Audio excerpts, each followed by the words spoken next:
Assalamualaikum warahmatullahi wabarakatuh. Alhamdulillahilladzi arsala rasulahu bil huda wa dinil haq. Lidhirahu ala dini kulli wa kafa billahi syahida. Asyhadu an la ilaha illallah wahdahu la syarikalah. Wa asyhadu anna Muhammadan abduhu wa rasuluhu la nabiyya ba'da. Allahumma sholli wa sallim ala sayyidina Muhammad wa ala alihi wa sahbihi ajmain. Rabbi sholli sadri wa yassir li amri wa hlul 'uqdatam min lisani yafqahu qawli, amma ba'd. Hadirin jamaah sekalian rahimakumullah, tidak ada kata yang pantas kita ucapkan melainkan rasa syukur kita kehadirat Allah Subhanahu wa taala atas segala nikmat yang Allah berikan kepada kita, baik nikmat umur, nikmat sehat. Kata Rasul, ada dua nikmat yang umatku ini sering melalaikan. Ada berapa nikmat? Ada dua nikmat. Nikmat yang pertama adalah nikmat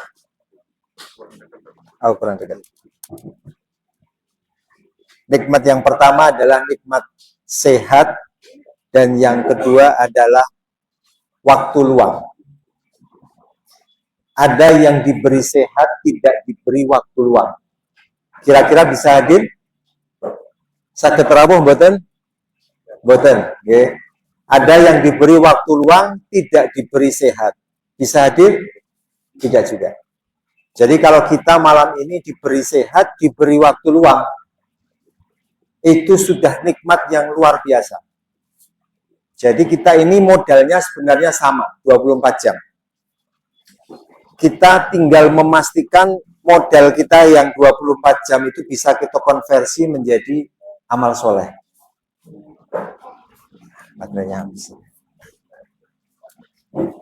Dan sebagai wujud syukur kita, pada malam hari ini kita hadir di majelis ini. Setiap detik itu kita konversi menjadi amal soleh.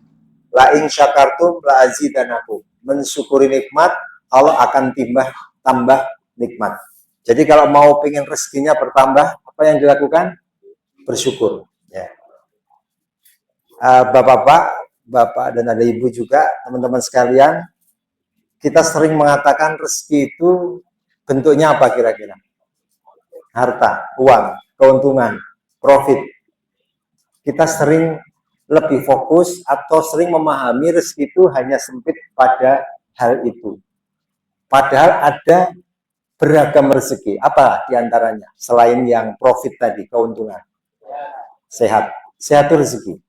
Jadi kalau yang hadir di sini insya Allah sehat semua ya. Mungkin ada yang serak-serak becek sedikit nggak apa-apa.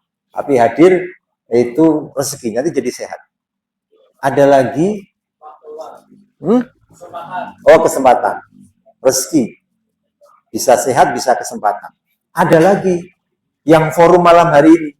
Kita ini forumnya apa? Belajar ya, sama-sama belajar ya. Biasanya kalau belajar doanya bagaimana? Rabbi zidni ilma warzuqni fahman. Ya Allah, tambahkanlah kepadaku ilmu. Warzuqni fahman itu rizkikanlah pemahaman. Jadi kalau kita ini belajar, ngaji, kok paham, ngaruh, itu berkah. Jadi ada nggak rezeki yang tidak berkah? Atau kurang berkah? Rezeki, ilmu yang kurang berkah ada nggak kira-kira? Ada. Ya, pas ngaji itu ngantuk banget. Boten mau ngantuk, ngantuk. Ini teman-teman ada yang ngantuk nggak kira-kira? Sudah ada tombolnya di belakang? Sudah ya? Oh iya. Jadi kalau nanti kira-kira terserang penyakit itu, nanti supaya tidak ngantuk saya tak jalan-jalan ya. Jadi teman-teman sekalian, rezeki itu bukan hanya profit seperti yang kita bayangkan. Ilmu itu juga rezeki. Jadi kan ada orang yang ketika diberikan ilmu, diberikan hadiah ilmu, kadang-kadang bentuknya buku, kadang-kadang penjelasan pemaparan, itu ada yang mengatakan, bahwa yang rezeki itu sing iso mareki, gitu ya. Atau kalau bisa yang rezeki itu yang bisa diuangkan, bisa dikonversi menjadi rupiah. Padahal salah satu rezeki adalah ilmu. ilmu. Maka kata Nabi, man salaka thoriqan yaltamisu fihi ilman, sahalallahu lahu bihi thoriqan ilal jannah. Barang siapa yang menempuh jalan menuju ilmu, maka Allah akan mudahkan baginya jalan ke surga. Jadi mudah-mudahan yang hadir malam hari ini benar-benar sesuai janji Allah dan Rasul, dimudahkan jalan ke surga. Amin. Jadi bukan hanya sukses di dunia, tapi juga sukses di akhirat. Jadi rezeki itu bermacam-macam, termasuk ilmu, termasuk juga pertemanan, persaudaraan, punya keluarga, itu juga termasuk rezeki. Ada lagi diantaranya rezeki itu dikaruniai putra, putri, itu juga rezeki. Makanya kalau ada pengantin baru biasanya doa yang wajib dihafal apa? Allahumma janibi syaitan wa janibi syaitan ma razaqtana. Jadi mohon perlindungan kepada Allah dari gangguan setan terhadap apa yang Allah karuniakan. Jadi kalau suami istri bertemu kemudian dikaruniakan apa? Putra putri. Ada yang dikaruniai putri, putrinya putri semua. Pertama, kedua putri. Dikatakan di dalam Al-Quran itu ada yang diberikan putri saja, ada yang diberikan putra, kedua, anak ketiga, keempat, sampai kelima, enam meneh gitu ya, begitu sampai ke 6 gitu. Ada yang begitu, ada yang berpasang-pasangan, 4, 2 laki-laki 2 perempuan, ada anaknya 10, 5 perempuan 5 laki-laki. Nah itu semua adalah bagian dari rezeki. Bapak hadirin jamaah sekalian rahimakumullah, kita semua ingin diberikan rezeki, ingin diberikan kelapangan ya. Tapi kita kadang-kadang tidak memahami persoalan rezeki. Rezeki ini termasuk perkara akidah. Jadi kalau teman-teman belajar agama ibarat membangun rumah, itu awalnya sebelum kita mendirikan bangunan, apa yang harus kita tata terlebih dahulu? Pondasi. Nah, pondasi itu adalah akidah. Jadi ini sebenarnya salah satu materi dari pembahasan akidah, babnya qadha. Jadi karena ini komunitas pengusaha, kita ambil tengah. Sebenarnya ada pembahasan tentang akidah. Ini kira-kira 4 kali pertemuan. Kemudian ada qadha, membedakan antara takdir sama qadha. Ini ada 7 materi. Qadha sendiri, kemudian masalah hidayah, tawakal, rezeki, ini sekarang ajal, doa, jodoh. Nah, itu semua adalah materi akidah. Jadi kalau kita ini pondasinya sudah kuat, insya Allah bangunan itu akan kokoh, agama kita itu akan kokoh, nggak mudah cemas, nggak mudah galau, tapi menjadi sangat bersemangat. Kalau sekalian, rezeki dalam pandangan Islam, saya ingin mengawali, ini ada.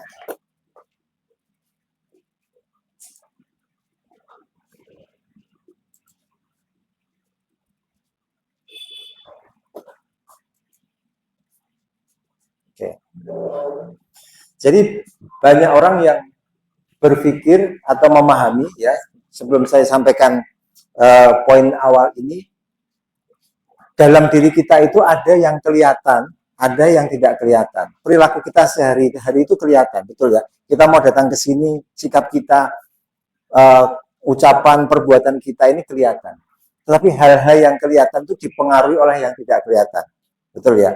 Hari ini kalau kita menjadi orang yang rajin, disiplin, semangat, itu berarti ada sesuatu yang memotivasi. Kita pagi-pagi mau bangun, kemudian subuhan, pasti ada sesuatu yang menginspirasi. Nah, sesuatu yang menginspirasi itu yang tidak kelihatan. Kita tidak mau bohong, karena bagi kita trust, kepercayaan itu nomor 1. Orang Jawa sering mengatakan, pilih mana, jenang apa jeneng, gitu ya.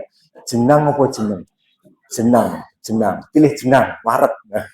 Jenang itu simbol atau sebagai penggambaran dari materi. Gitu ya. Tapi kalau jeneng itu nama baik.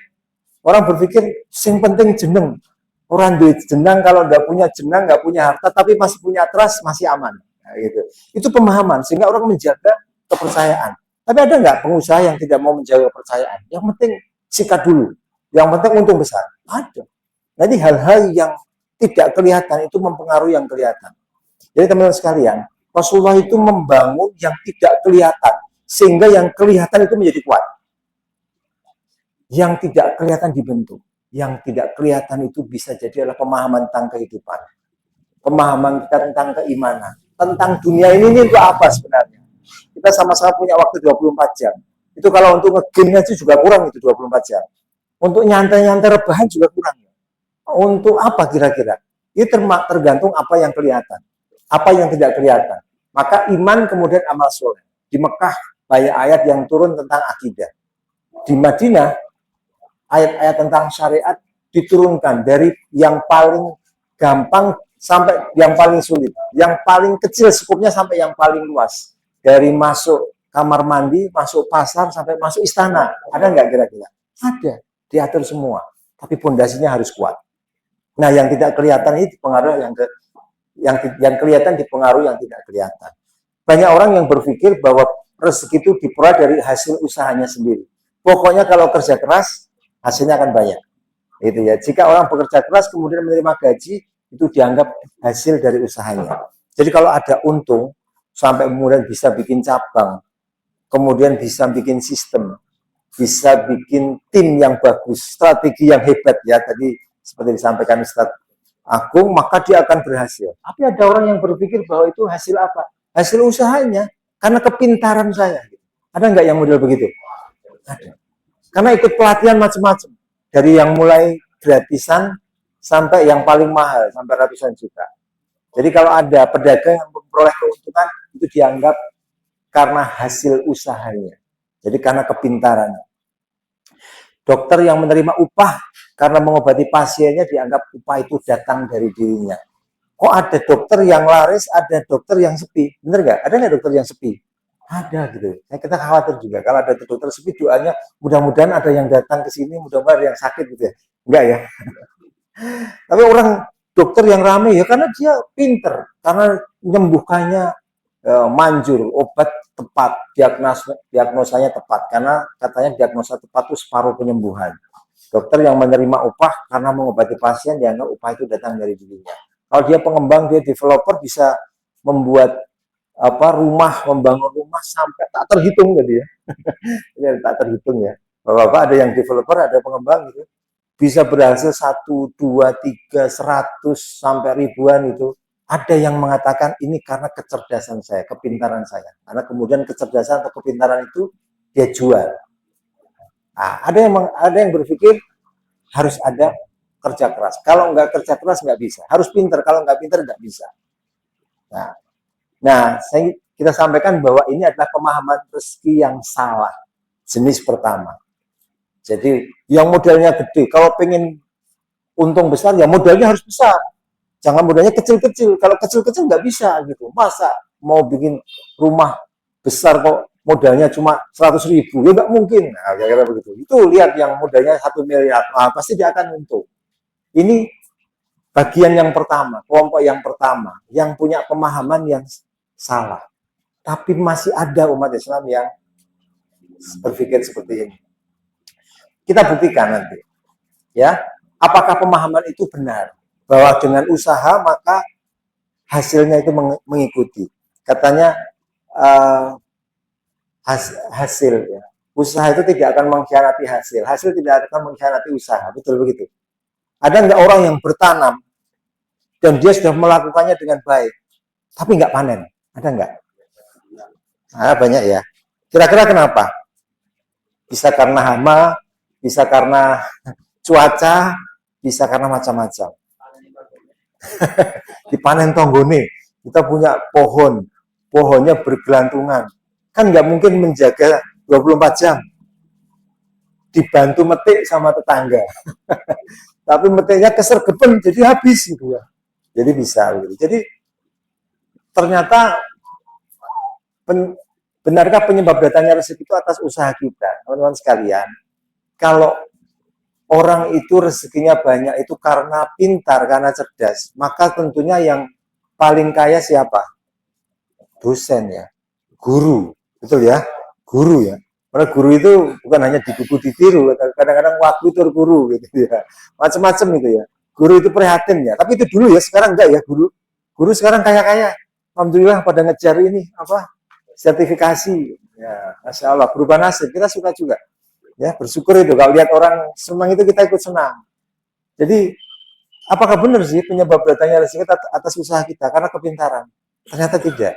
Ya, Pak dosen saya itu dulu kalau ngajar itu dia bilang, saya ini kan dosen, nggak boleh kaya katanya. Kenapa? Karena dosen itu singkatannya ngajar medos-medos, gajinya mau sasen.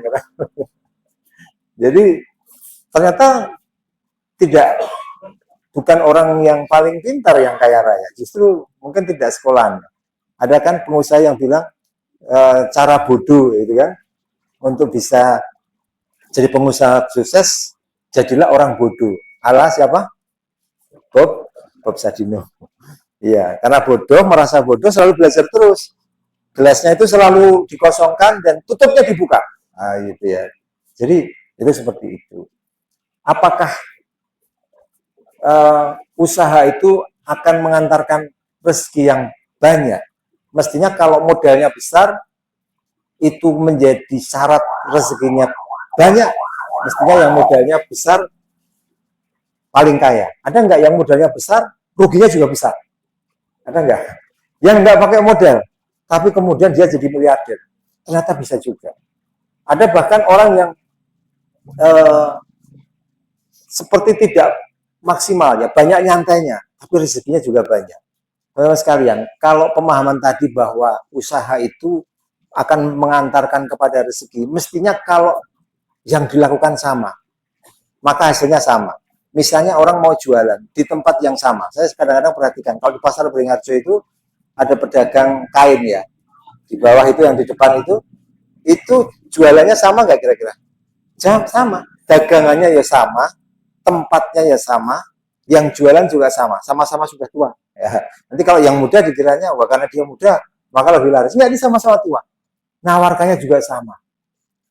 Bukanya jamnya sama, tutupnya sama. Rezekinya sama apa beda? Beda. Berarti ini kan misterius, goib. Jadi tidak bisa diukur seperti itu. Ternyata nggak begitu.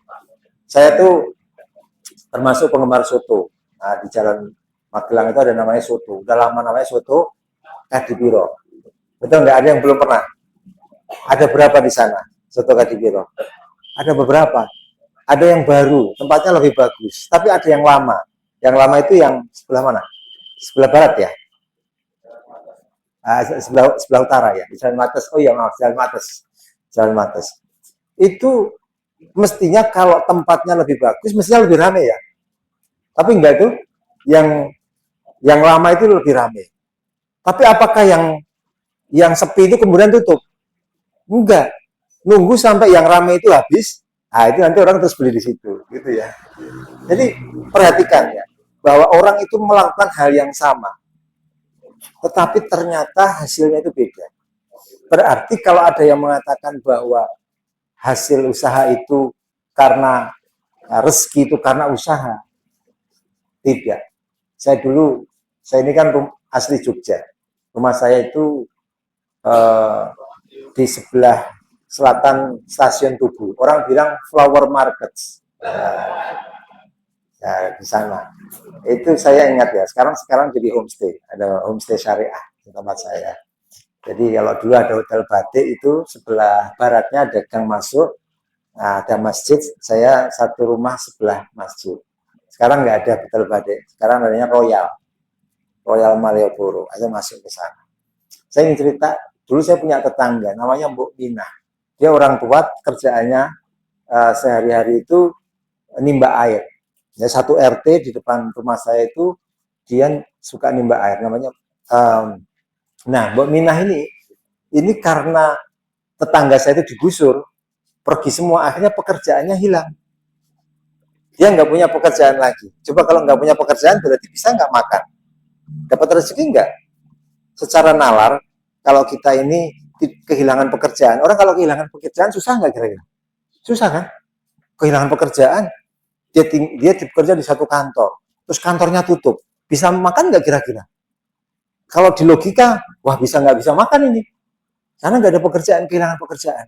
Tapi apa yang terjadi dengan Mbok Mina? Mbok Mina ini karena udah nggak ada pekerjaan, tiap pagi itu cuma duduk di pinggir, di ujung gang, di ujung gang sebelah selatan yang jalan ke Sriwijaya. Nah, di situ tuh di seberang ada namanya Mbok Lindu. Nah, kalau Bapak atau teman-teman tahu Mbok Lindu itu termasuk yang agak unik karena usianya hampir 100 tahun. Meninggalnya berapa tahun yang lalu lah. Ya, Mbok Lindu itu legendaris. Nah, saya cerita Mbok Minah. Mbok Minah ini nggak ada pekerjaan. Kerjaannya tuh cuma nongkrong di situ kalau pagi, saya ingat. Kalau sekarang Mbok Minahnya sudah meninggal. Itu sering ngetuk rumah saya. Waktu itu Bapak Ibu masih ada. Minta ke ibu saya air panas.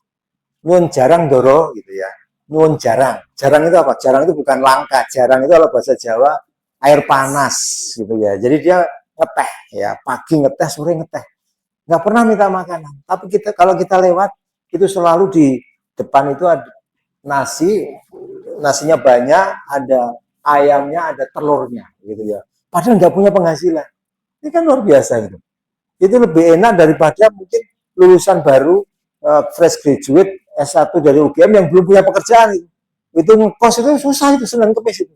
Mbak Minah itu tiap pagi sore itu makanannya enak-enak. Pertanyaannya dia pakai usaha enggak pakai usaha, cuma duduk aja gitu, tapi orang kasihan sama dia, semua ngasih gitu. Zaman dulu di daerah sana banyak turis ya, jadi orang-orang asing, orang bule itu kalau kasihan, kalau ngasih itu nggak tanggung-tanggung berapa, kadang-kadang 5.000, 10.000, cukup lah, lumayan. Jadi kenyang terus itu. Jadi kalau ada yang bilang rezeki itu didapat karena usaha, enggak, ternyata enggak. Tidak otomatis begitu. Ada yang santai-santai, ternyata dia dapat rezeki. Nah, kalau begitu enak dong, nggak usah kerja. Nah, ini kita lihat. Nah, fakta rezeki itu ternyata ada dua aspek. Ya, teman-teman sekalian, ada yang disebut sebagai al-hal, ada yang disebut sebagai asbab. Al-hal itu adalah kondisi atau keadaan yang biasanya dapat mendatangkan rezeki. Ini biasanya. Orang kalau kerja itu bisa dapat rezeki dari situ. Kalau tanam menanam gitu ya. Saya sebetulnya bukan pertanian ya. Ada T-nya di tengah. Teknologi pertanian. Jadi kalau pertanian itu on farm di sawah, kalau teknologi pertanian itu pasca panen. Jadi setelah itu diapain, dimasak atau diapain, itu teknologi pertanian. Jadi kalau orang bertanam, ya, menanam itu al-hal, bisa mengantarkan kepada rezeki. Biasanya kalau orang nanam melon, nah, itu kalau pas musim itu untungnya bisa besar. Semangka atau apa misalnya, yang biasanya harganya mahal, durian, ya durian ya mahal ya, anggur, ini secara nalar, secara logika itu bisa mendatangkan rezeki, betul nggak? Kita menanam sesuatu, cabai itu juga bisa ya, cabai kan bisa, apalagi cabai rawit kan, harganya bisa 100.000, betul ya. Tapi kalau yang nanam semua nanam nggak sampai juga ya. Tapi enaknya kalau pas kita nanam, lainnya pada nggak nanam. Nah, terus pas panen, kita sendiri yang panen. Nah, itu pasti tinggi harganya. Nah, ini al-hal, kondisi yang bisa mengantarkan rezeki. Dan ini bersifat tidak pasti. Ya, tidak pasti. Yang tidak pasti ini wilayah yang diusahakan oleh manusia. Jadi teman-teman sekalian, ini saya berikan pengantar. Sebenarnya di materi Qadha Qadar awal itu kita akan dijelaskan bahwa apa yang terjadi dalam kehidupan manusia itu ada dalam lingkaran dikuasai. Ada dua lingkaran. Ada berapa lingkaran? Dua. Lingkaran dikuasai, ada lingkaran menguasai. Lingkaran dikuasai itu lingkaran ikhtiar kita. Namanya mukhoyar. Apa namanya? Mukhoyar. Nah, malam ini kita datang ke Ninik. Mau nambah ilmu atau mau jalan-jalan ke Malioboro. Ini mukhoyar, pilihan kita. Kita mau nyantai-nyantai atau kita mau kerja keras. Itu pilihan kita. Nah, bagian yang menjadi pilihan ini wilayah yang diusahakan manusia. Tapi di samping itu ada yang kita sebut sebagai wilayah yang dipaksa. Wilayah yang di mana? Dipaksa atau mujbar. Nah, wilayah yang dipaksa ini disebut mujbar. Bahwa Bapak kok terlahir sebagai laki-laki. Ini mukhoyar atau musbar? Musbar, dipaksa. Karena nggak boleh milih. Termasuk kita lahir tanggal berapa. Tanggal kita lahir genap apa ganjil. Bisa milih nggak? Nggak bisa milih. Berarti itu musbar. Kita lahir, bapak ibu kita itu. Kita kan nggak bisa milih, bahwa kita kalau bisa orang tua kita orang Arab seperti supaya kita pintar bahasa Arab ya, hafal Quran atau syukur jadi anaknya sahabat Rasul. Kita bisa milih begitu? Nggak bisa. Berarti itu musbar di luar kontrol kita. Nanti kalau di luar kontrol kita sudah diimani saja. Nah, kira-kira begitu. Nah, hal-hal itu adalah wilayah yang kita kuasai. Jadi wilayah pilihan kita, wilayah kekuasaan kita. Hal-hal itu bisa mendatangkan rezeki kadang-kadang, tapi kadang-kadang juga tidak. Ada nggak orang yang kecewa, sudah ngusahain ternyata nggak berhasil, terus stres sampai berminggu-minggu, sampai nggak bangkit-bangkit. Ada nggak? Ada nggak orang yang pebisnis, kemudian dia jatuh, tapi nggak bangun-bangun? Padahal kalau dia bangun, itu waras lagi. Tapi karena nggak bangun, dia bilang aku nggak berdaya, ini nggak bisa gerak gitu. Padahal cuma malas saja gitu. Dikuasai atau menguasai? Itu dikuasai, itu mukhoyak. Nanti maka materi qadar ini materi yang mengasah pemikiran kita, membangun konsentrasi kita. Ini dikuasai atau menguasai? Begitu itu dikuasai, itu pilihan kita. Itu namanya mukhoyak. Bisa berhasil, bisa gagal. Tapi kalau asbab, ini bersifat kausalitas. Sebab akibat, pasti ya. Jadi teman-teman sekalian, ini bersifat pasti. Rezeki itu sebabnya apa? Ini kan kalau kita tahu, itu kan mesti senang sekali. Karena kita pengen tahu ini, rezeki itu dari mana sebenarnya. Yang kalau musababnya kita dapat kita. Nah, cuma masalahnya, ini bersifat goib. Mengapa kita katakan bersifat goib? Karena sama-sama secara fisik melakukan perkara yang sama. Ikut pelatihan itu bareng loh padahal. Ya, satu juara satu, dua runner up loh ya. Kan mirip-mirip kan, tipis kan. Pinternya ya hampir sama lah. Modalnya ya sama. Sama-sama bergerak, berusaha, membuka usaha. Tapi kok hasilnya bisa beda. Yang ini itu sukses, yang Kiki kapusan. Ditipu. Ada nggak yang pernah ditipu? Ada kan. Kita sering mudah ditipu. Saya juga 2 kali ditipu. 1 kali ya. 1 kali. Yang kedua, yang penipunya gagal. Iya gitu. Ditipu. Pernah juga gitu. Homestay loh. Cuma homestay aja ditipu loh. Sakit banget ya. Yaitu karena tidak melihat, tidak ngecek mutasi. Ya gitu. Suruh kembali ini. Harusnya cuma bayar 1 juta misalnya. Dia bayar sampai 3 juta misalnya. Tapi habis itu minta suruh kembaliin misalnya. Nah, tapi kembalinya satu-satu. Habis itu dia minta lagi. Oh, baru saja. Jadi bisa untung, bisa buntung. Berarti itu bukan sebab, tapi hal-hal. Nah, kalau sebab itu pasti. Apa itu? Nah, teman-teman sekalian, bagi manusia ini masalah goib. Pada materi kajian akidah, ini akan dijelaskan tentang cara berpikir, metode berpikir. Nah, ini insya Allah nanti kalau kita follow up, kita bisa tahu. Yang namanya berpikir itu bagaimana, yang namanya halu, kita berpikir tapi nggak berpikir sebenarnya.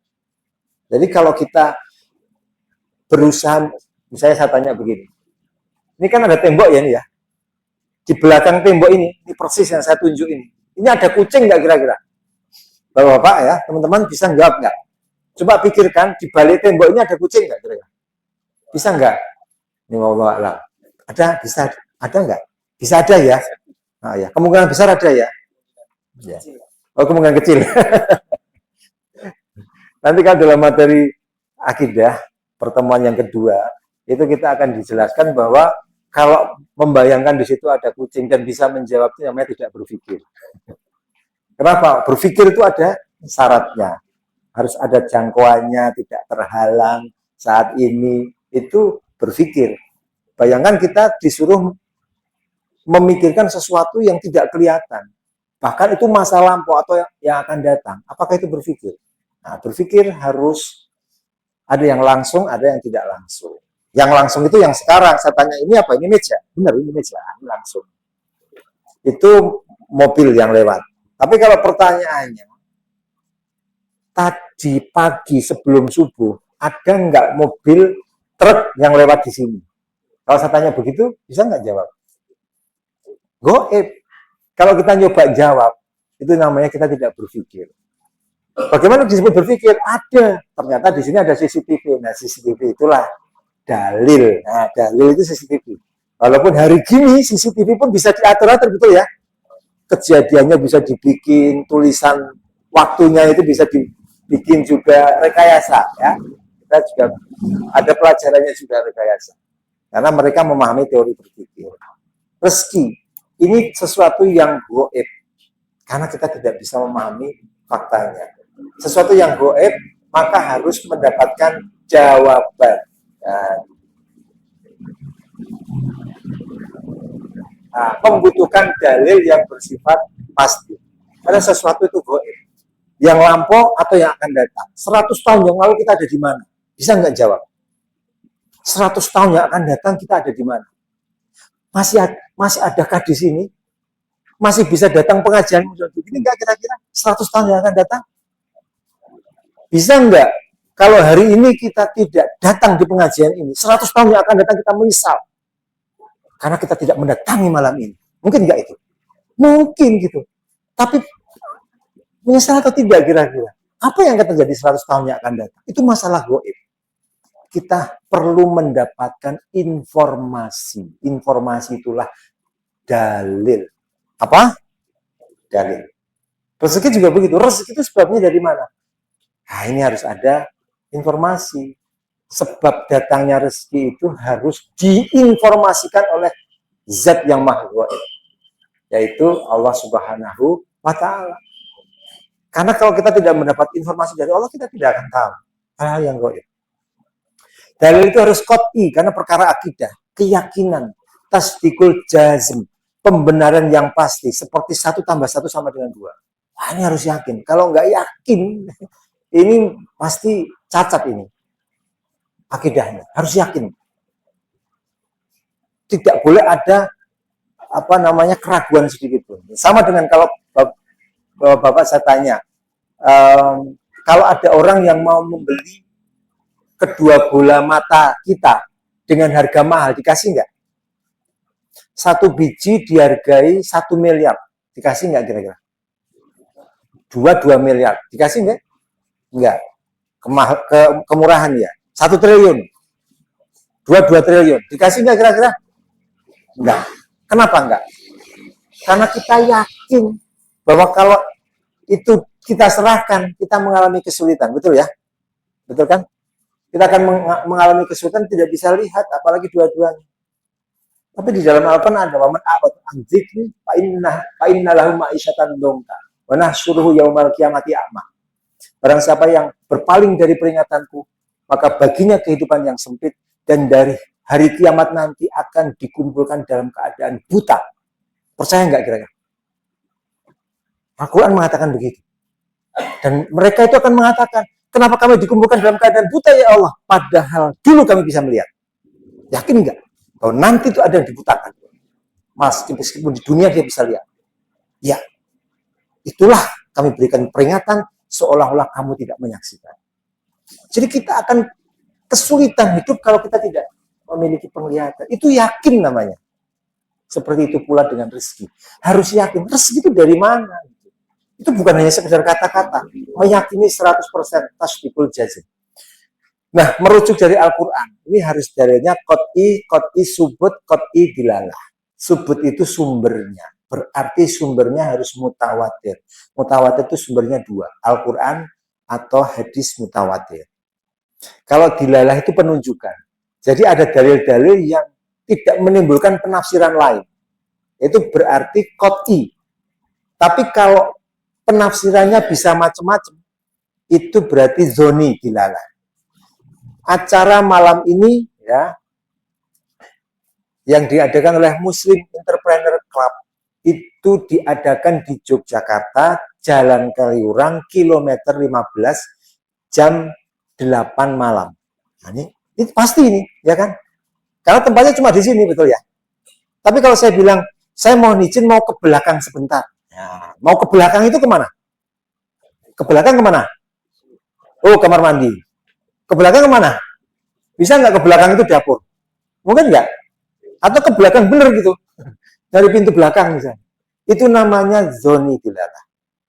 perkara akidah tidak boleh ada unsur dzoni, harus qot'i, baik dari sisi sumbernya Al-Quran, hadis mutawatir, atau penunjukannya harus pasti, tidak ada penafsiran selain itu. Nah, kita nanti baca ini. Ternyata di dalam ayat-ayat ini jelas, ya, dalam surat Al-An'am ayat 142, kullu mimma razaqakumullah, makanlah dari rezeki yang telah diberikan Allah kepadamu. Rezeki apa? Siapa yang memberi? Allah. Alladzi khalaqakum tsumma razaqakum, yang menciptakan kamu kemudian memberimu rezeki. Menciptakan kita dan memberi rezeki. Anfiqu mimma razaqakumullah, nafkahkanlah sebagian dari rezeki yang telah diberikan Allah kepadamu. Innallaha yarzuqu man yasha, sesungguhnya Allah memberi rezeki kepada siapa yang dikehendakinya. Allahu yarzuqu wa iyyakum, Allah lah yang memberi rezeki kepadanya dan kepadamu. La yaruzuqannahumullah, benar-benar Allah akan memberikan kepada mereka rezeki, ya. Yang sutu rizqa lima yasha wa yaqdiru lahu, meluaskan rezeki bagi yang dikehendaki dan menyempitkan bagi yang dikehendaki. Jadi teman-teman sekalian, ini sebetulnya sumber yang qot'i, pasti. Tetapi umat Islam tidak semua meyakininya secara pasti, ya. Tidak meyakininya secara pasti. Dan ini kemudian berdampak kepada pikiran dan perasaan. Ini membuat umat Islam lemah hari ini. Salah jalan itu karena memahami rezeki dengan pemahaman yang keliru. Ya. Rezeki ya usaha. Jangan menggantungkan sama Allah. Allah itu nggak ngasih rezeki, tapi usahamu. Ada yang ngomong begitu. Lupa bahwa ada dalil sekian banyak. Nah, memahami dalil ini dan menempatkan di tempat yang tepat, ini jawaban dari malam ini kita ngaji. Jadi sebab datangnya rezeki cuma satu, yaitu dari Allah Subhanahu wa taala. Jadi apapun yang kita dapatkan itu sebenarnya dari Allah. Ya, dari Allah Subhanahu wa taala. Dan rezeki bukan hanya untuk manusia loh ya. Bukan hanya manusia, binatang itu juga dapat rezeki. Hewan melata itu rezeki, ya. Ya. Kenapa kok binatang itu ada? Jumlah binatang itu lebih banyak daripada manusia ya, betul ya? Jadi ayam itu, jumlah populasi ayam dibanding dengan sekian miliar jumlah manusia, itu 7 kali lipat jumlah manusia, tahu nggak? Jadi mungkinkah manusia nggak bisa makan? Orang nggak bisa beli daging ayam karena mahal gitu ya. Nah ini berarti dia sempit, masih belum memahami tentang mana rezeki. Baik teman-teman sekalian, memunculkan sikap yang salah. Ya, tadi itu pemahaman rezeki itu dari Allah, itu juga belum tentu hasilnya itu baik. Kadang-kadang bisa menimbulkan persepsi yang berbeda. Orang yang memahami ayat tadi kemudian salah tempat, ya. Salah tempat itu mestinya ayat itu mempengaruhi dada kita, bukan pikiran kita, dada kita, perasaan kita, keimanan kita. Tapi ini mempengaruhi pikiran kita. Itu malah mengatakan rezeki itu datangnya dari Allah semata. Maka usaha manusia itu tidak ada gunanya. Buat apa kita ini cari rezeki? Uang rezeki itu sudah dari Allah, betul kan? Mau rajin, mau males, tetap saja kan rezeki dari Allah kan? Ngaruh nggak kira-kira? Nggak ngaruh. Uang rezeki itu dari Allah. Ada nggak yang punya pikiran seperti itu? Kalau memang jatahnya banyak, nggak usah semangat, ya banyak. Ada nggak begitu? Tuh. Dalilnya mengatakan begitu. Allah yabsutu rizqa liman yasha wa yaqdiru lahu. Allah melapangkan rezeki bagi yang dikehendakinya, menyempitkan yang dikehendakinya. Jadi kalau kita ini miskin, kurang, ya itu sudah kehendak Allah, suratan takdir, wis diterima-terima noai gitu. Ada nggak yang begitu? Jadi memahami rezeki itu dari Allah itu bisa keliru pemahaman seperti itu, dan itu bisa fatal sekali. Ya. Bahkan ada yang keluarganya ditinggal. Lu kok keluarga ditinggal? Saya titipkan sama Allah. Pasrah saja sudah. Manusia cukup hanya pasrah pada Allah. Ini membaca dalil, tapi pemahamannya keliru. Apapun yang diberikan Allah itulah rezeki kita. Manusia tidak perlu susah payah dalam mencari rezeki. Jadi nggak usah susah payah, karena rezeki itu dari Allah. Kelihatannya benar ya, kelihatannya baik ya. Salahnya di mana? Nah, semua sudah ada jatahnya. Jadi kalau ada yang kompromi ya jatahnya memang dia kaya. Kalau kita yang kurang-kurang ya memang jatahnya dari situ, dalilnya sudah ada. Terus lemes, nggak semangat. Nah, ini adalah pemahaman rezeki yang salah jenis kedua. Ya, tadi yang jenis pertama, ya, ini jenis yang kedua. Jenis yang kedua ini kita sering menyebut jabariyah, fatalis, banyak pasrah, sedikit usaha. Kalau yang tadi, itu orang sering mengatakan qadariyah, mutazilah. Jadi mengagungkan akal, tapi lemah keimanannya. Kalau ini kelihatannya imannya kuat, tapi umat jadi lemah. Umat itu jadi lemah. Pokoknya kalau orang mukmin itu melarat biasa. Jangan seperti itu orang kaya itu dipikir cuma dunia saja. Nah, gitu ya. Nanti kalau kita bergabung dalam Muslim Entrepreneur Club, nanti kita rubah persepsinya.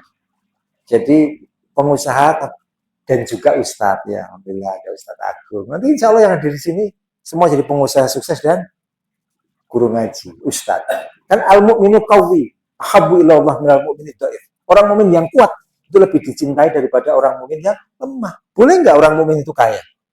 Kuat, boleh nggak? Boleh. Nabi aja mengatakan tangan di atas lebih baik daripada tangan di bawah.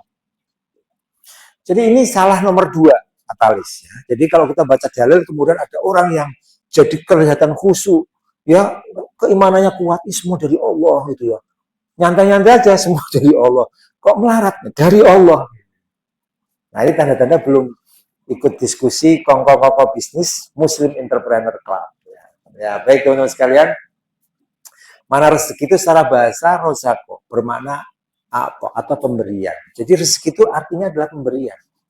Pemberian dari siapa? Dari Allah. Nah rezeki tidak sama dengan kepemilikan. Ya beda dengan kepemilikan. Kalau teman-teman lihat, ada orang yang jajan, ngambil, kemudian tidak bayar. Itu kalau bahasa Jawanya itu gabrul. Ya. Itu ngambil, tapi nggak bayar. Kok nggak ketahuan? Rezeki bukan? Rezeki, itu rezeki. Tapi rezeki yang haram. Bukan kepemilikan. Yang kepemilikan itu yang mana? Rezeki yang halal itu kepemilikan. Jadi kalau orang mencuri nggak ketahuan, itu rezeki. Cuma pasti tidak berkah dan itu bukan kepemilikan. Ada yang korupsi perusahaan tambang timah di Bangka. Wah itu lumayan itu. Yang nggak terlalu banyak sih, cuma sekitar 271 triliun. Nolnya berapa? Sampai nolnya aja nggak tahu ya. Tapi ketahuan, ya sudah, masalah gitu. Tapi ada juga yang nggak ketahuan loh sampai sekarang, buronan nggak ketahuan korupsi gitu, kelihatan aman-aman saja. Dapat rezeki nggak dia berarti? Dapat, tapi itu bukan kepemilikan. Untuk memperolehnya bisa lewat jalan yang halal, juga bisa dari cara yang haram. Jadi mana rezeki? Rezeki itu ada yang halal, ada yang haram. Nyogok gitu ya, rezeki bukan rezeki. Tapi bukan kepemilikan. Ya. Semuanya tetap disebut sebagai rezeki. Baik, teman-teman sekalian, ini peta rezeki. Allah Subhanahu wa taala itu adalah sebab rezeki. Jadi Allah tidak meminta manusia untuk memberikan rezeki. Nanti silakan dibaca surat Az-Zariyat ayat 56 sampai dengan ayat 58. Tapi kamilah yang memberikan rezeki kepada kamu. Jadi Allah itu untuk membuat manusia itu mencukupi kebutuhannya, itu Allah tidak menuntut manusia untuk memberi, tetapi Allah yang memberi. Nah, itu dalam surat Az-Zariyat ayat 56 sampai 58. Jadi Allah itu sebab. Nah, sebab datangnya rezeki. Sementara al-hal itu adalah usaha manusia. Apa yang kita ciptakan, ketemu orang, kulaan, jualan, bukalapak, itu adalah al-hal.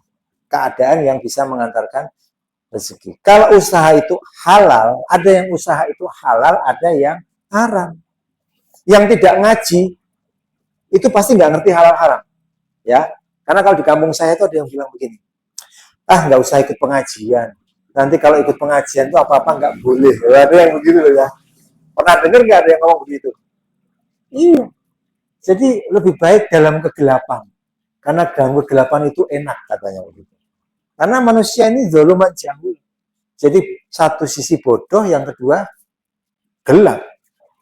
Jadi gelap. Coba kalau ini mati, coba gimana? Bingung kan? Ini ada yang bajunya, ada yang warna hitam, ada yang biru, ada yang merah, ada yang kuning, ada yang hijau. Mengapa kita bisa menyebut warna-warna? Karena ada cahaya. Kalau tidak ada cahaya, muka kita di depan cermin, bisa nggak kita lihat? Nggak bisa kita melihat. Kenapa tidak ada cahaya? Al-Quran itu cahaya. Jadi tidak ada Al-Quran, gelap. Nah, gitu saja. Dan cahaya itu harus menerangi dimanapun berada. Ya, cuma cahaya itu seperti hidayah. Ya, teman-teman sekalian, saya sampaikan. Cahaya itu seperti hidayah. Cahaya itu bersinar sepanjang hari seperti matahari bersinar sepanjang hari. Tergantung yang punya rumah, betul? Kalau yang punya rumah itu menutup pintu dan jendela rapat-rapat, kira-kira matahari sinarnya bisa masuk tidak? Enggak bisa masuk. Jadi kita harus membuka diri untuk menerima hidayah itu, cahaya itu supaya bisa masuk. Nah, sehingga ketika dia masuk, dia bisa menerangi mana yang boleh, mana yang tidak boleh. Gitu. Wah, saya ini pejabat misalnya, saya punya jabatan, punya posisi, harus melayani masyarakat. Tetapi kemudian ada orang yang memberi hadiah karena dia telah berhasil, sudah ditolong oleh pejabat tadi, ngasih uang. Boleh nggak kira-kira? Boleh nggak? Boleh ya? Cuma ngasih parcel saja kok. Boleh nggak? Oh boleh ya? Gratifikasi. Nah ini harus tahu. Karena Rasulullah pernah ada sahabat Nabi yang pegawai Nabi yang tukang mengambil harta zakat. Dia mengatakan begini, hadza lakum wa hadza hadiah. Ini untukmu Rasul, ini hadiah yang diberikan orang kepadaku. Jadi ucapan terima kasih lah gitu ya, salam tempel. Nabi mengatakan apa? Fala jalasa fi baiti abihi wa ummihi fanazara aidallahu amla. Apakah kamu juga mendapatkan hadiah itu? Kalau kamu cuma duduk-duduk di rumah bapak ibumu, jalasa fi baiti abihi wa ummihi. Jadi kalau dia tidak pernah menjabat, dia cuma di rumah, kemudian ada orang mengantar, itu hadiah. Atau lebih tegasnya lagi, sebelum dia bekerja di situ, atau setelah dia pensiun, orang itu masih ngasih, itu hadiah. Kira-kira ngasih nggak? Walaupun pensiun nih, nah, berarti itu nggak boleh. Lu kok bisa tahu itu nggak boleh? Ngaji. Kalau nggak ngaji, nggak ada halal haram. Kok yang halal? Oh yang haram aja susah. Yang haram itu susah, apalagi halal. Sehingga ada orang yang bilang begini, tidak ada halal haram, yang ada halam. Nah, gitu ya. Jadi nggak jelas gitu. Nah ini apa? Rezeki yang halal itu usaha halal, rezekinya halal. Kalau usaha haram, nah itu rezeki yang haram. Nah rezeki yang haram itu bukan kepemilikan. Dan jangan ngomong berkah kalau di situ. Nah pasti nggak ada berkah. Itu ya bisa dipahami ya. Nah sekarang pandangan yang semestinya. Pandangan yang semestinya bagaimana? Teman sekalian, rezeki ada wilayah yang menguasai manusia itu mujbar. Di luar kontrol manusia, dikuasai manusia itu al-hal.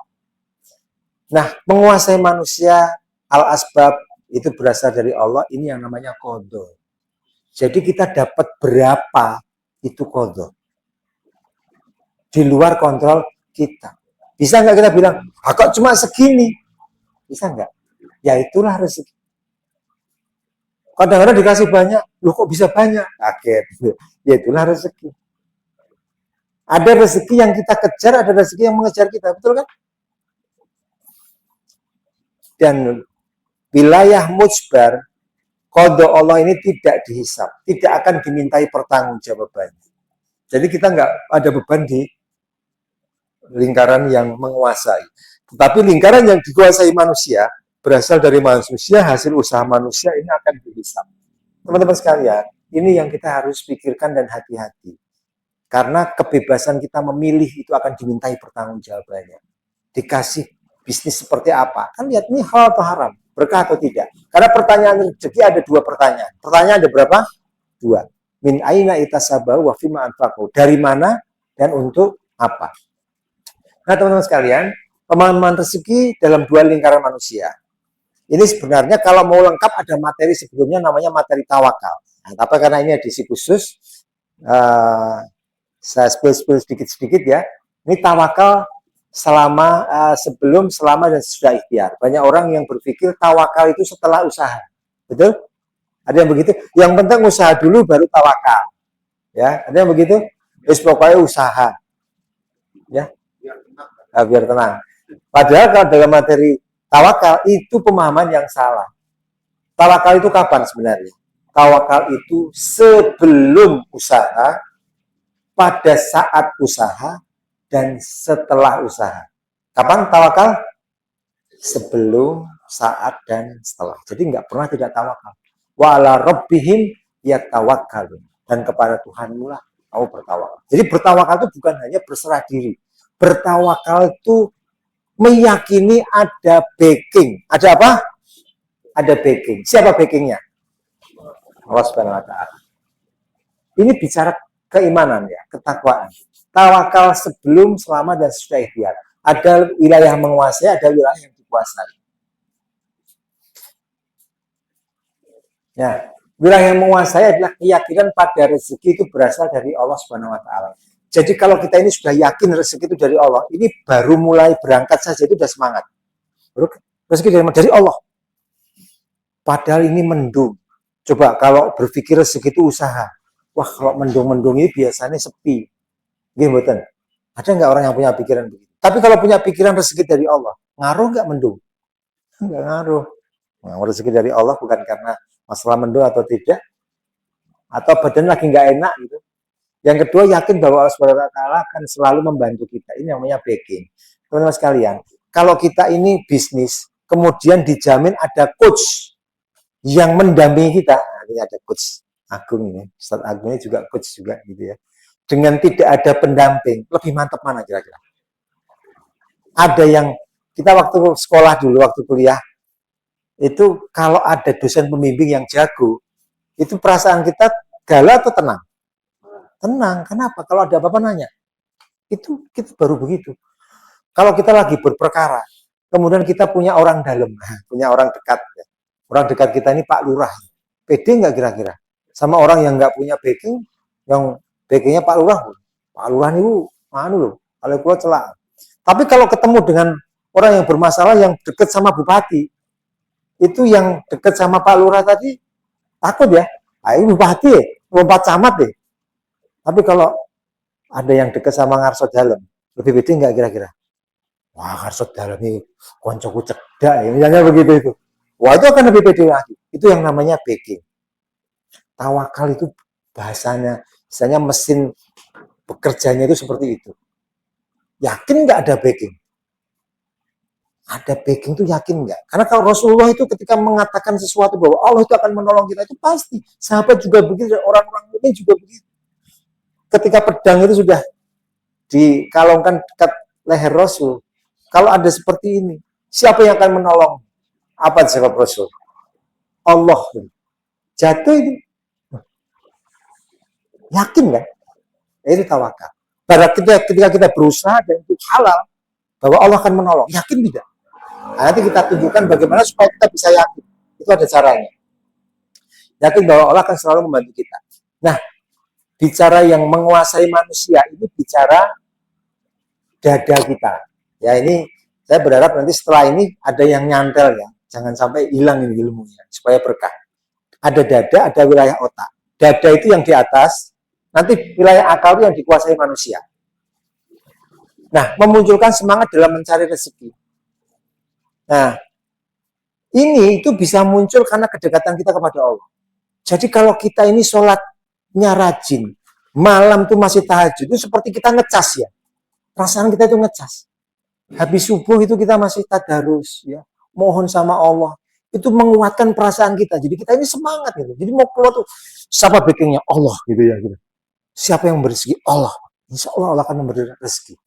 Itu begitu. Jadi tidak selalu rezeki itu datang di tempat kita yang berusaha. Gitu ya. Pernah kita belajar tentang peristiwa Nabi Ibrahim alaihissalam. Nabi Ibrahim yang meninggalkan istri, ya, Siti Hajar dan anaknya yang masih disusui di tempat yang tidak ada tetumbuhan. Satu tempat itu dikatakan layak untuk ditinggali kalau ada air, betul? Sumber air itu dilihat kalau ada tanamannya. Jadi kalau tidak ada tanamannya, maka sebenarnya tidak layak untuk ditinggal itu di sana. Dan begitu ditinggal, Ibrahim berjalan meninggalkan Siti Hajar. Siti Hajar bertanya, wahai Ibrahim, kenapa kau meninggalkan kami? Ibrahim tidak menjawab. Ditanya lagi, kenapa kamu meninggalkan kami? Tidak menjawab. Sampai pertanyaannya yang ketiga itu dirubah. Pertanyaannya dirubah. Pertanyaannya apa? Pertanyaan Siti Hajar adalah, apakah Tuhanmu memerintahkanmu demikian?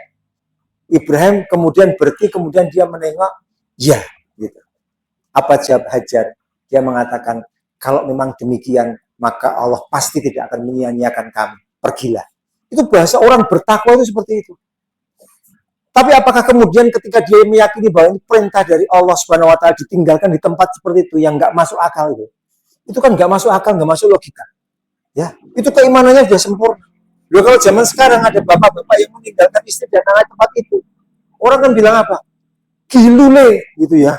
Gila ninggalin istri dan anak-anak. Tapi itu dari Allah. Dan ketika ditinggal, apa yang dilakukan? Hajar tidak menyerah. Dia kemudian berusaha. Dia berlari ya dari bukit sebelah sana ke bukit sebelah sana. Sofa Marwah. Berapa kali? 7 kali. Satu kali perjalanan itu kira-kira 400 meter. Berapa itu? 3,5 kilo. Itu 7 kali. Coba kalau dinalar, bayar 2 kali cukup kan? Kesana terus balik lagi kan? 7 kali. Ini kalau menurut Safi Antonia dikatakan the power of many. Nah, itu istilah jumlah yang banyak. Gitu ya. Karena banyak itu ternyata kita sering menggunakan angka 7. Tawaf misalnya, mengelilingi Ka'bah berapa kali? 7 kali. Langit itu 7 lapis. Betul gitu ya? Kalau kita ini pusing 7 keliling. Hartanya banyak sekali sampai bisa ditinggal untuk 7 turunan 7. Ini Hajar 7 kali. Tapi coba perhatikan, di mana datang pertolongan Allah? Di mana datang pertolongan Allah? Apakah di Mas'ah, tempat dia sa'i? Ya, itu sekali. Tidak. Pertolongan Allah itu dari mana? Di mana? Di Matok, tempat tawaf. Ya. Jadi Ismail itu menjejak-jejakkan kakinya keluar air.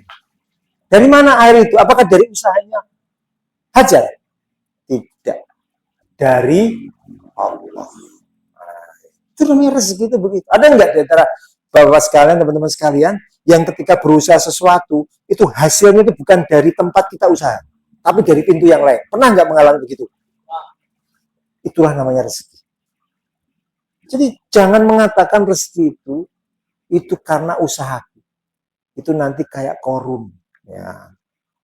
Korun itu mengatakan begini di dalam Al-Quran. Innama utituhu min ilmin indi. Sesungguhnya aku memiliki harta ini min ilmin indi karena ilmu yang aku miliki. Gitu ya. Jadi hati-hati. Saya adalah motivator yang sukses. Saya sukses nih karena kemampuan saya. Mirip enggak? Mirip tidak? Mirip. Dan hartanya Korun yang jumlahnya sangat banyak itu kuncinya saja sampai berat dibawa, dipikul oleh keledai-keledai itu. Nah, ini wilayah yang menguasai. Kalau hati kita ini, dada kita ini penuh, maka itu akan menjadi penyangga otak kita dikuasai manusia. Jadi wilayah akalnya harus dipakai juga. Jangan sampai ini ditinggal. Jadi kalau tadi ya, ada orang yang pasrah, tidak mau bekerja, ekstrimnya itu begini. Ada bapak-bapak yang dibangunin sama istrinya. Papa bangun, kita nggak punya nasi nih hari ini. Ya sudahlah, pasrah saja. Nah, rezeki itu dari Allah. Kalau memang itu rezeki kita ya sudah. Terus gimana kita, Pak? Ya tidur aja. Ya tidur gitu. Istrinya disuruh tidur lagi gitu. Sampai jam 7 pagi sarapan. Jam 7 itu ada yang ngetuk. Tok. Assalamualaikum gitu ya. Oh, itu ada tamu itu. Begitu dibukakan ternyata apa yang terjadi? Dia itu tetangga yang kemarin itu anaknya habis wisuda. Itu syukuran. Bawa sekotak nasi.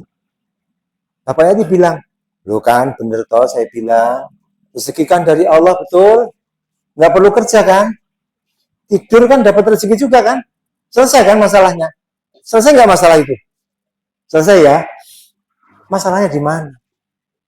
Masalahnya cuma satu. Bapak tadi itu berdosa. Rezeki datang kan? Tapi dia berdosa. Mengapa dia berdosa? Karena dia tidak melaksanakan kewajiban dia mencari rezeki. Karena cari rezeki itu hukumnya wajib. Nah, itu aja. Jadi dia berdosa. Tapi kan kalau nggak kerja tetap saja ada yang datang kan. Kita tetap bisa makan. Iya, tetap bisa makan. Tapi dia berdosa. Kenapa? Itu pada lingkaran yang dikuasai manusia. Nah, ini jadi nanti ada wilayah yang dada membangun keimanan ini rezeki. Ini ada wilayah akal, logika. Logika ini yang harus diperhatikan karena itu akan dimintai pertanggungjawabannya. Apa yang dimintai pertanggungjawab senantiasa terikat dengan syariat Allah. Saya butuh modal dari mana? Hari gini cari modal nggak pakai bunga susah. Nah sudah ini nanti akan ditanya. Padahal riba itu halallahu al-bai'a wa harrama riba. Menghalalkan jual beli, mengharamkan riba. Lir riba tis'atun wa tis'una baban. Riba itu ada 99 pintu dosa, yang paling ringan adnaha yaitu rajulu bi ummi, seperti seorang laki-laki yang menzinai ibunya. Jadi zina itu sudah dosa besar, menzinai ibunya pula itu dosa paling ringan dari riba. Bahkan dalam salah satu hadis yang lain disebutkan 1 dirham ya dari riba itu setara dengan 36 kali berzina. Pada 1 dirham itu menurut Ustadz saya itu kira-kira cuma 70.000. 70.000 dosanya seperti 36 kali berzina. Jadi itu dosa besar, iya, itu dosa besar. Nah kalau kita pinjamnya 1 miliar, ya sudah 1 miliar dibagi 70.000 kali 36 kan gitu ya. Nauzubillah min dzalik. Ini membuat kita jadi ini bukan hanya tidak berkah tapi bisa mendatangkan murka Allah, ya, murka Allah. Nah, senantiasa terikat pada syariat. Yang berikutnya senantiasa terikat dengan sunatullah dalam mencari rezeki. Jadi teman-teman sekalian, ini wilayah dada, ini wilayah akal. Yang wilayah akal itu wilayah logika kita. Coba, kalau kita tiduran saja, itu kira-kira uang bisa datang enggak? Masuk akal enggak? Enggak. Maka kita harus bergerak. Nah, bergeraknya kita itu wajib. Kalau tidak berdosa, nah gitu saja. Contohlah, cicak. Ya, Bapak tahu ya, lagu cicak ya. Cicak-cicak di dinding, diam-diam merayap. Datang seekor nyamuk, hap, lalu ditangkap. Jadi pekerjaan cicak itu apa? Diam-diam merayap. Begitu saja kan? Apa yang kita lakukan? Merayap. Mana merayap? Melihat pelanggan. Pelanggannya butuh apa? Kan begitu ya? Bisa nggak kita nggak ngerti kebutuhan pelanggan, kemudian kita menjadi pengusaha yang laris? Mungkin nggak kira-kira? Perlu riset nggak kira-kira? Riset itu bagian dari lingkaran yang dikuasai manusia. Ini kerja otak ini. Itu harus dipikir gitu. Berarti harus belajar tentang riset pasar. Iya. Harus bisa membaca gambar. Mau bangun rumah nggak bisa baca gambar, nggak bisa ngitung bangunan. Ya kudu belajar sampai bisa. Kan ada orang yang bilang gini, lah nggak usah ikut pelatihan gitulah. Orang rezeki dari Allah lah. Pinter-pinter juga belum tentu kan begitu kan. Loh, kalau wilayah ini itu wilayah rezeki, keyakinan kita, tapi wilayah di bawah ini itu kerja otak kita. Sampai ada orang kemudian merumuskan stop selling, start helping. Nah, gitu ya. Jadi berhentilah berjualan, mulailah menolong orang. Tapi menolong orang kan tentu butuh tahu apa yang dibutuhkan orang. Hanya ada riset. Bikin model bisnis. Bisa nggak orang sukses bisnis tapi nggak bisa ngitung akuntansi? Duit masuk itu duit apa saja nggak ngerti. Pokoknya ada duit, padahal itu bisa jadi itu ada urusan hutang sama orang kan gitu ya. Kelihatannya itu untung saja. Ya, padahal berarti kita harus tahu apa yang namanya neraca, rugi laba, cash flow seperti apa. Perlu nggak dipelajari? Ya perlu, karena itu bisa mengantarkan kepada berhasil. Ini kerja akal ini. Jadi belajar tentang marketing, bicara tentang branding dan sebagainya, itu bagian dari akal. Nah, langkah-langkah kita. Nah ini, saldo Anda 0,00 ya. Apakah Anda ingin melakukan tindakan kriminal? Ya atau tidak? kami menganjurkan Anda untuk segera mencari pekerjaan. Itu berarti pendidikan yang dikuasai.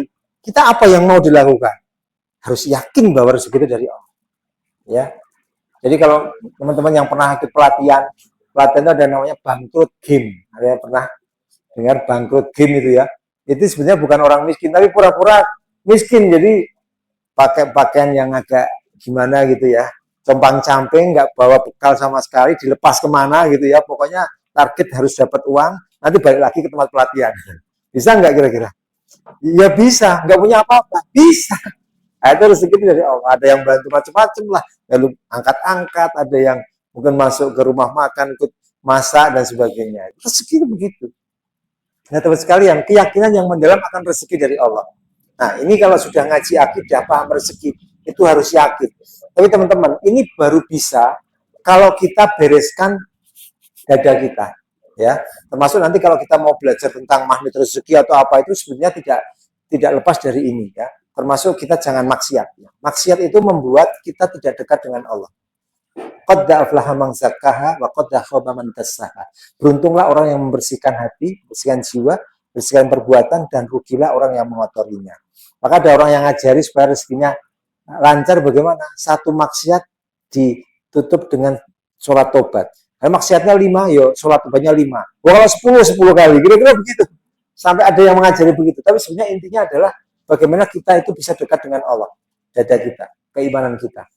Keyakinan mendalam akan rezeki dari Allah. Keyakinan mendalam bahwa Allah akan menolong kita. Backingnya siapa? Allah.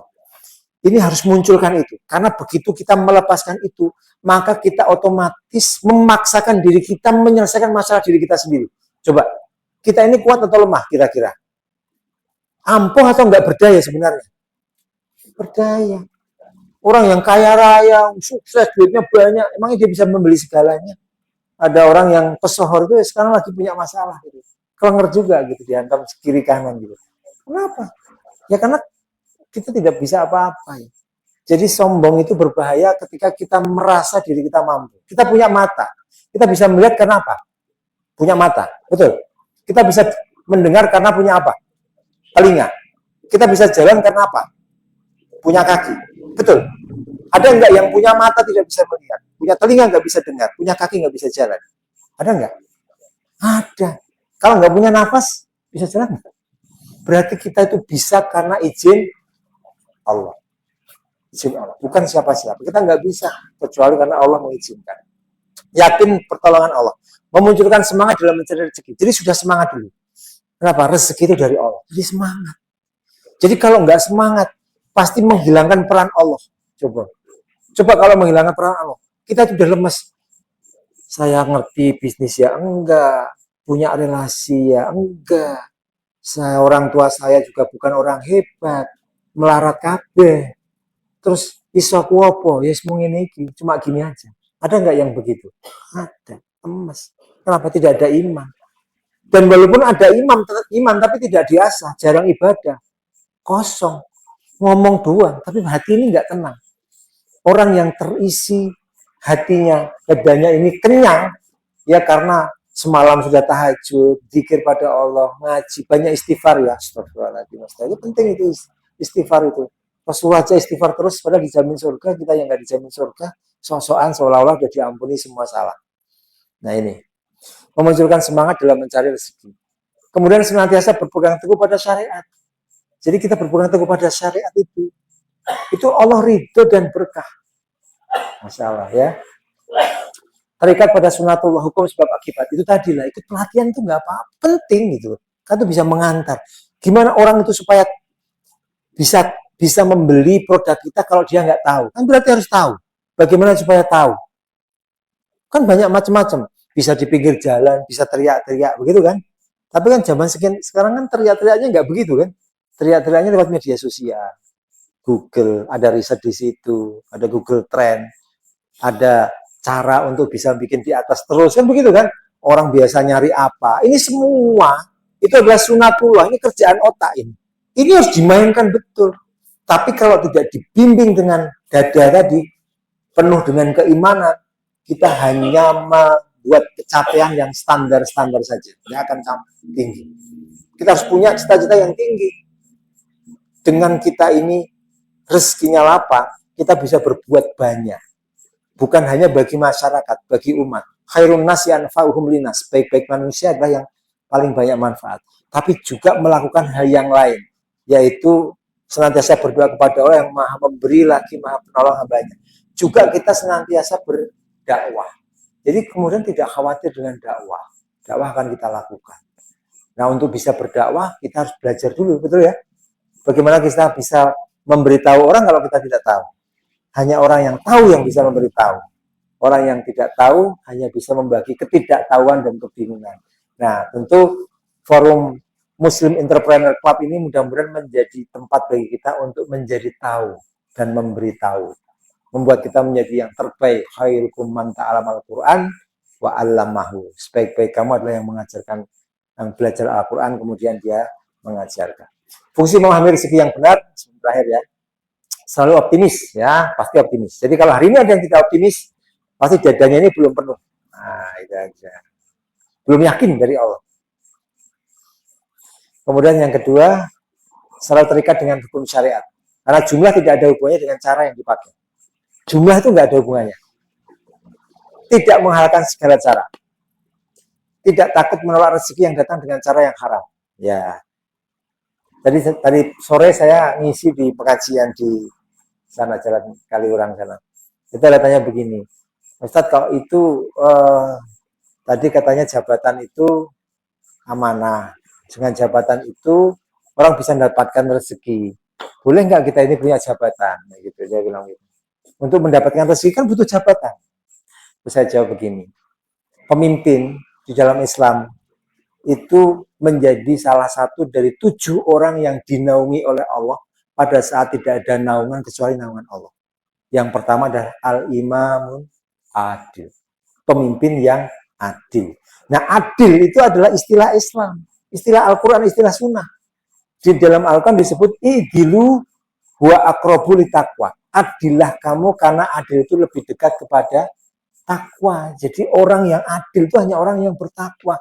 Orang bertakwa itu adalah orang yang melaksanakan perintah Allah, meninggalkan yang dilarang, itu yang bertakwa. Jadi kalau orang tidak mengerti syariat, mungkin nggak dia adil. Bisa nggak dia jadi pemimpin yang adil?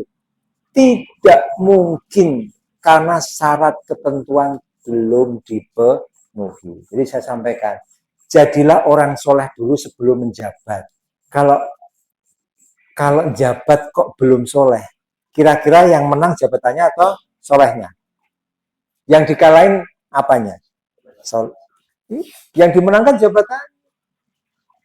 Ya idealnya itu jangan kaya dulu tapi soleh dulu gitu. Karena kalau nggak soleh kaya, nah itu gawat itu.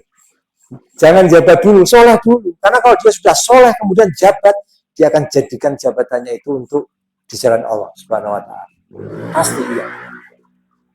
Karena begitu dia memimpin, dia bertanggung jawab atas kepemimpinannya.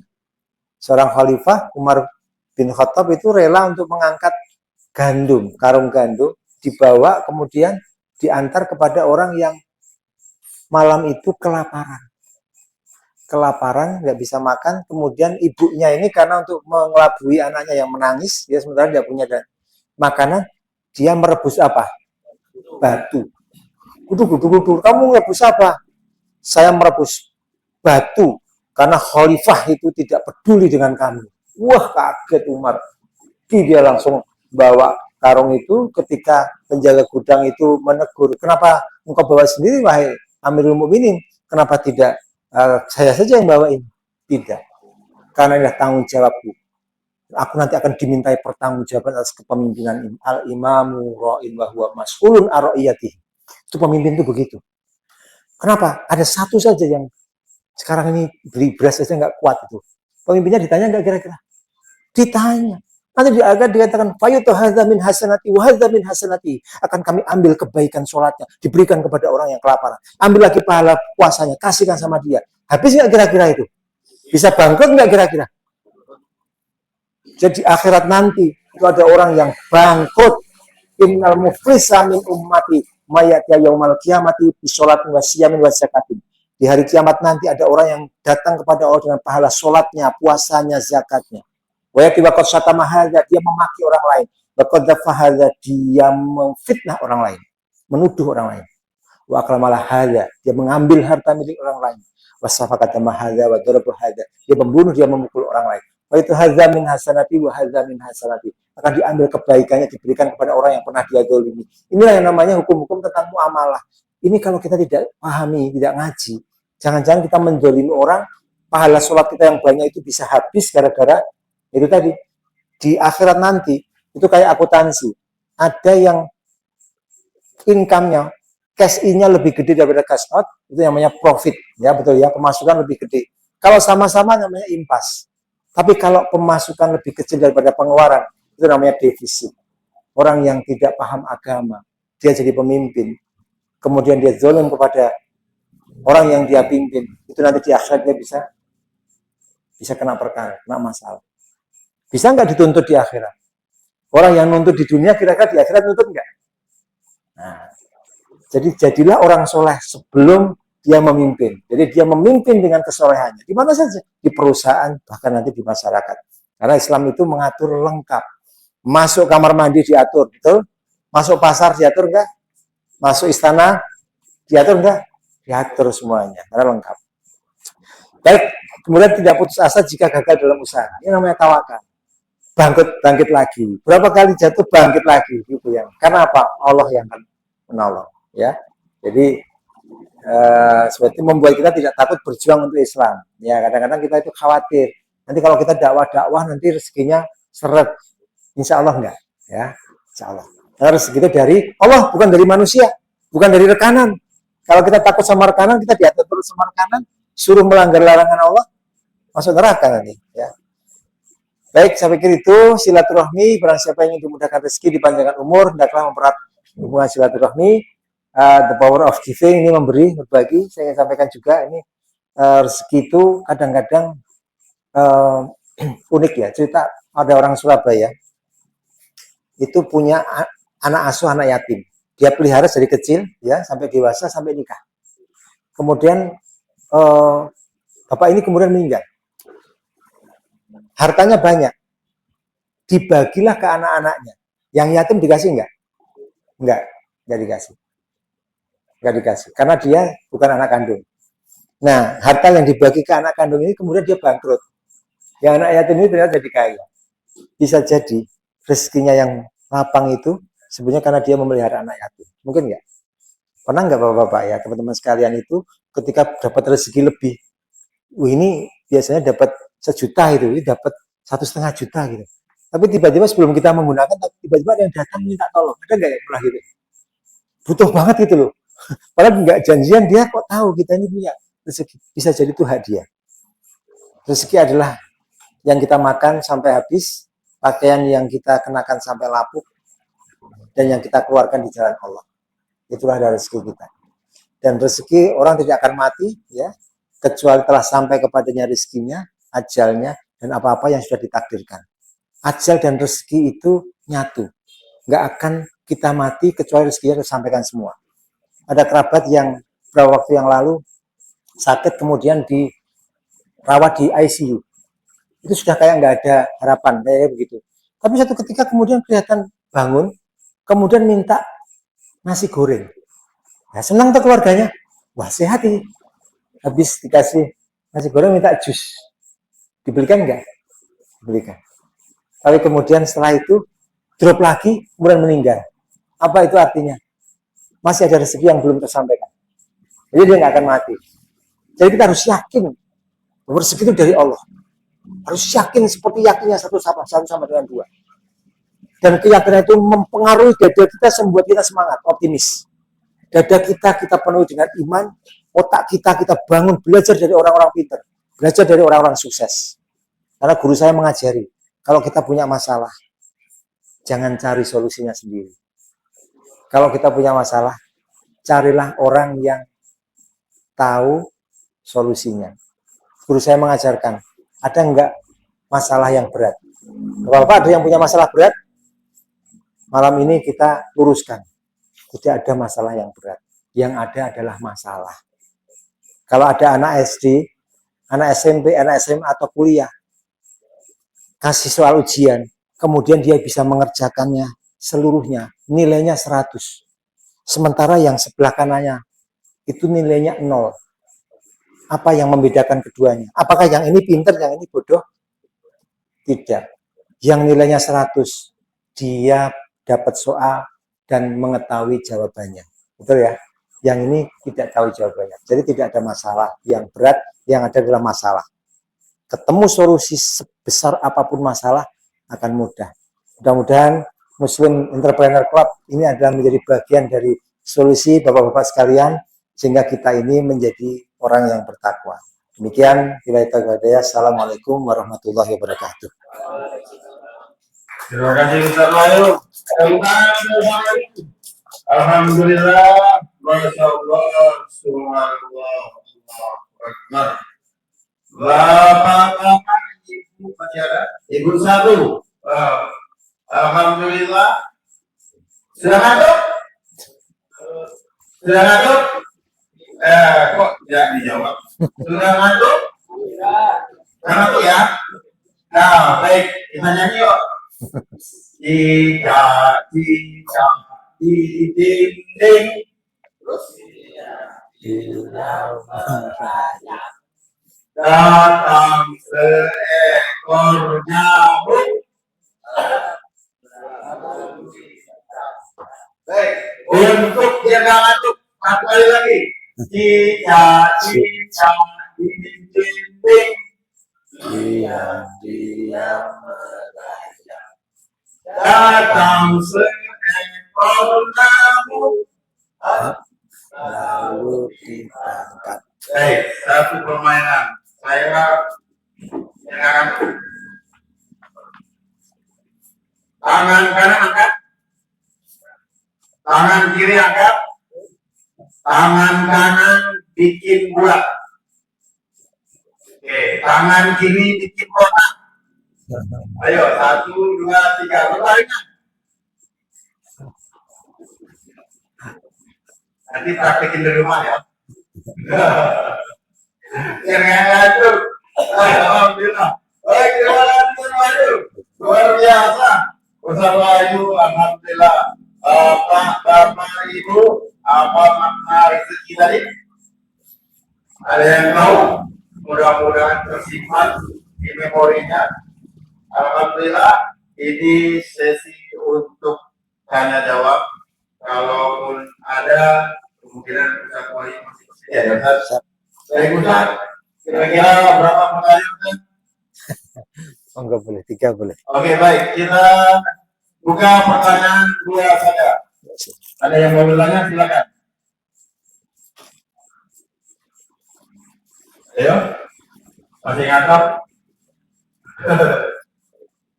Ya, baik, mungkin kayaknya sudah pada teler, sudah pada terimawan. Terima kasih semua, Bapak, Ibu satu. Mungkin kesimpulannya yang bisa saya dapat tadi, rezeki itu ada wilayah yang kita kuasai dan ada wilayah yang tidak